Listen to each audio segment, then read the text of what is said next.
Thank you. এটা আমি বলেছি আপনাদের, সোশ্যাল মিডিয়ার আগেও হিট না, ওরকম রুটে চলে যাচ্ছি। বেশি হামামুড়ি কিছু চাই না, মানুষের সার্ভিস, মানুষের ভালোবাসা, এটাই প্রাধান্য রাখে সারা জীবন চলার জন্য।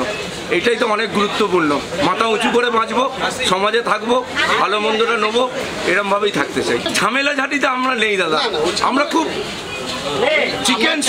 চিকেন স্টু মৃদু মশলাতে রান্না করে মানুষের হাতে তুলে দিই। তিক্তবাবুরও এই টার্গেট ছিল। সোশ্যাল মিডিয়া তোমরা যেটা বললে 170, তখন বেতার ছিল, টেলিভিশন ছিল, চিত্তদার দোকানের কাহিনী ছিল, কিছু এজেড কাস্টমারের রিভিউ ছিল, 170।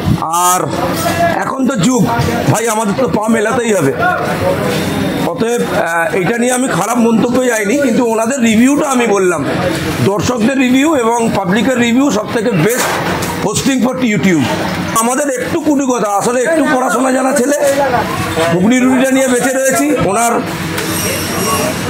মনের জিনিসকে নিয়ে বেঁচে রয়েছে। চিত্তদার দুই ছেলে অক্লান্ত পরিশ্রম করে এইসবের জন্য, বাবার রুট, বাবার রাস্তা ধরে রাখার জন্য, আর এইসব নিয়েই বেঁচে থাকা। নতুন কোনো কিছু পাবেন আমাদের দোকানে, fish fry, fish roll, chicken pakora, chicken stew, vegetable stew, ঘুগনি, ভেজিটেবল, কম পয়সায়, পকেট ফ্রেন্ডলি ব্যাপার, ভ্যালু ফর মানি, হাইজিন। হ্যাঁ, ডেফিনেটলি, যেহেতু ফুটপাথ, যেহেতু স্ট্রিট ফুডের একটা তকমা আমাদের কাছে আছে, লেগেছে, অতএব ওরকমভাবেই যতখানি পরিষ্কার, যতখানি পরিচ্ছন্ন থাকা যায়, এইটা নিয়েই আমরা ভাবনা চিন্তা করি। ধন্যবাদ। চিত্তদার দোকান থেকে বুয়াইদা।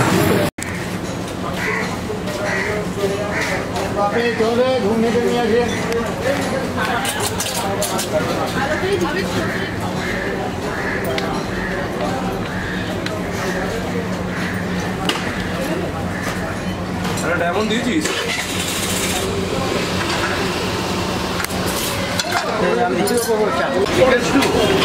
চিকেন স্টু দিতে বাবু,